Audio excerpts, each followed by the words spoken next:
Are the people who changed their tune about cloud gaming onto something, or are they just simply deniers and flip-floppers? Let's get into it. Not sorry. Stay sick cause I follow my gut. They say I was pushing my luck. I'ma push me a matte all black truck. Or I'm not sorry. What's up, people? What's up, people? What's up, people? It is your boy MM2K back again with another video.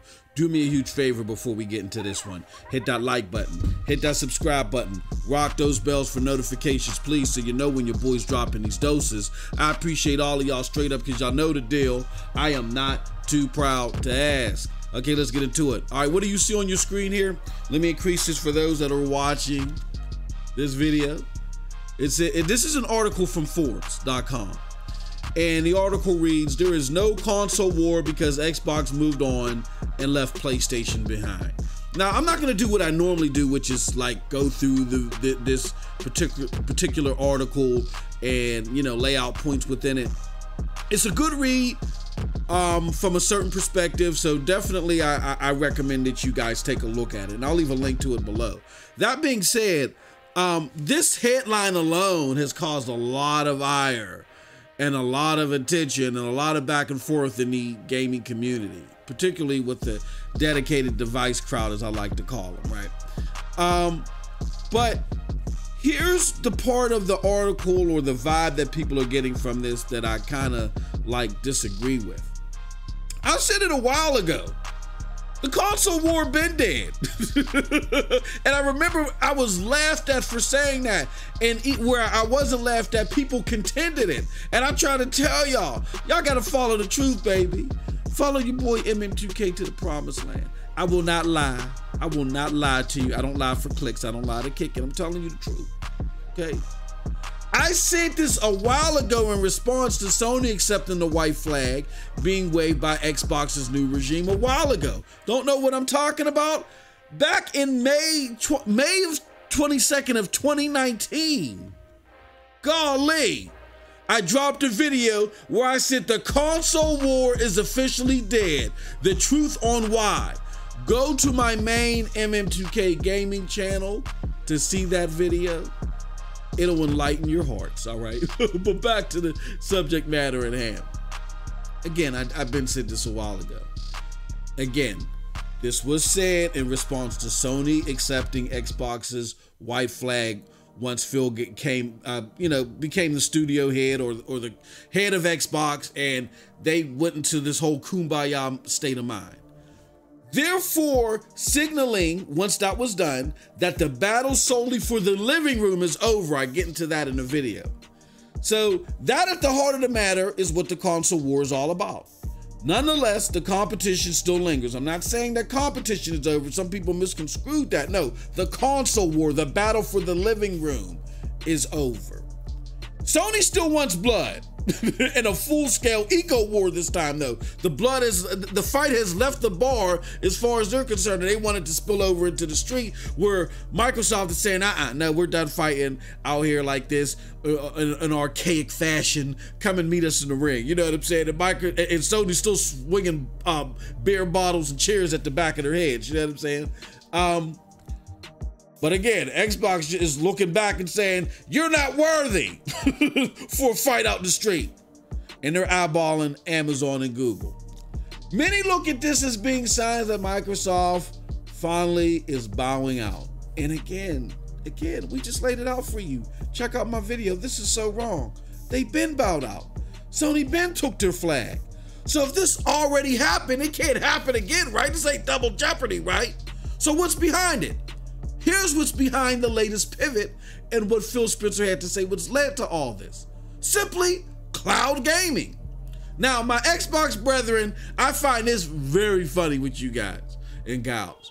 I find it funny that all of a sudden you want to salute cloud gaming as a staple solution for the company and a no-brainer on why Phil is now eyeballing why he's eyeballing somebody else. I see it all over Twitter. It is hilarious.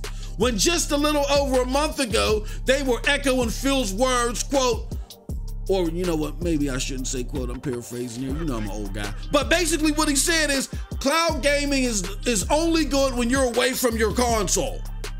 Y'all were following that tune. And based on that, they proclaimed Stadia was dead because it didn't have the dedicated device solution.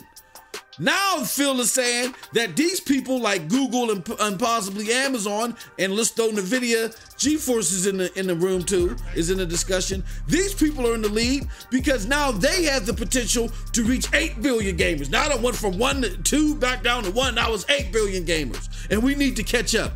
And now all of a sudden, the same people that said cloud gaming is just a farce thing to be into because there's no dedicated solution. Now that Phil's echoing that, now everyone is on board.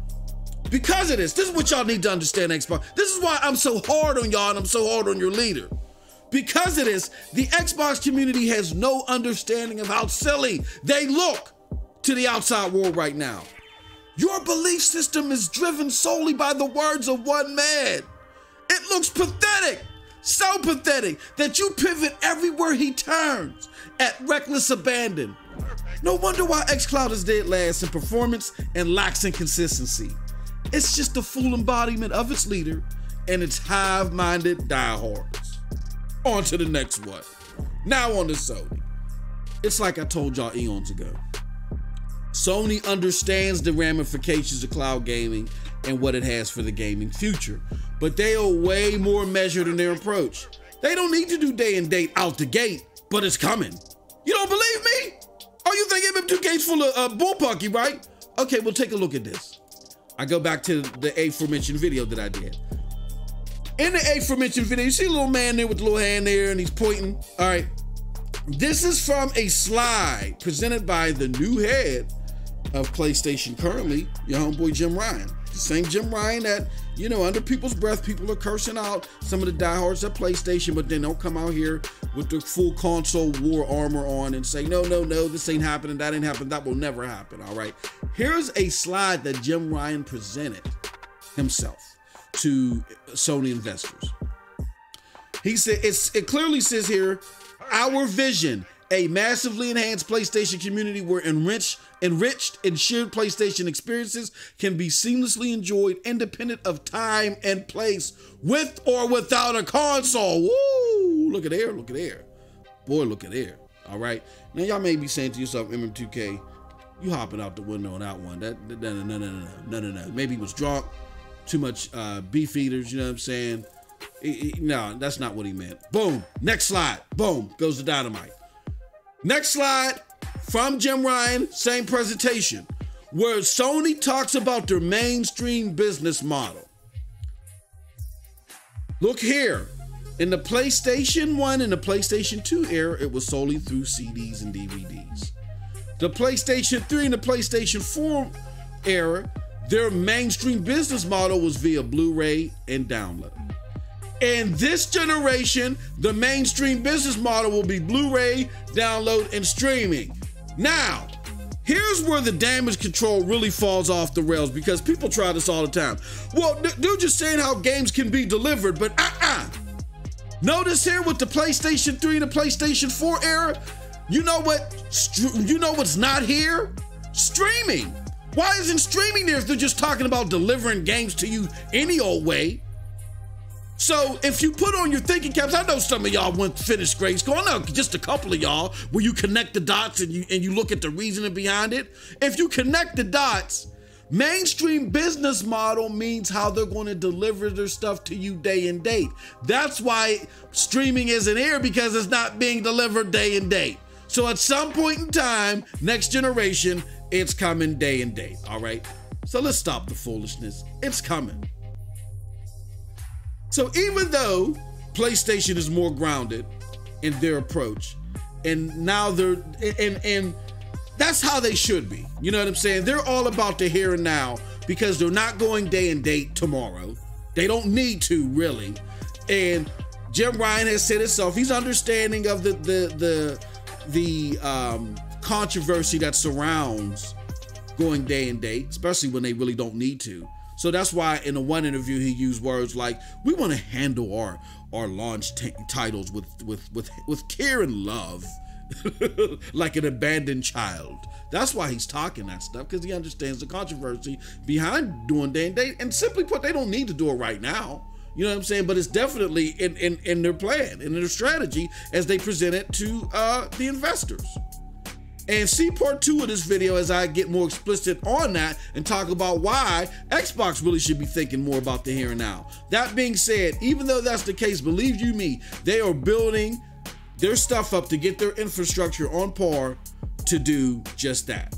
Cloud gaming and the all likelihood of day and date. So in closing, let your boy MM2K give my Stadia people and just my cloud gaming people some rules of engagement when encountering an Xbox or a PlayStation fanboy when having a cloud discussion. These dedicated device fanboys, right? Remind them, we as in Stadia and even Nividia people that solely want to game there when possible are ahead of the game. This is just the data collection phase for the big players. Everyone has different approaches.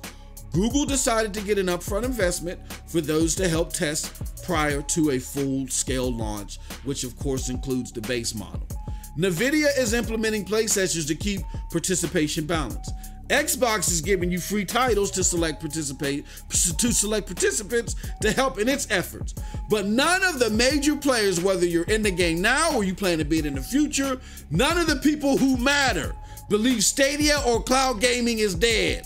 Phil didn't think so when he came clean about his laser focus on Amazon and Google. Sony doesn't believe so per the slides presented to investors. And what I didn't show, but which made major news, their direct questions about streaming their games to the Nintendo Switch, in or out of network. So with all that being said, I think it's time to send them off running back to their dedicated devices so they can go home, cry about it, and think about reality. And with that said, that's it from your boy, MM2K. Let me know what you think about what I had to say in the comment section below, because like I always say, who cares what I think? But if you did like what I had to say, check out the links below to follow me. Those links will lead you to the Broadband Bullies, PNTS Network, Hard Knock Digital Culture, and yes, here, the Stadia Dosage. And with that said, you all have a wonderful, wonderful gaming day. Peace.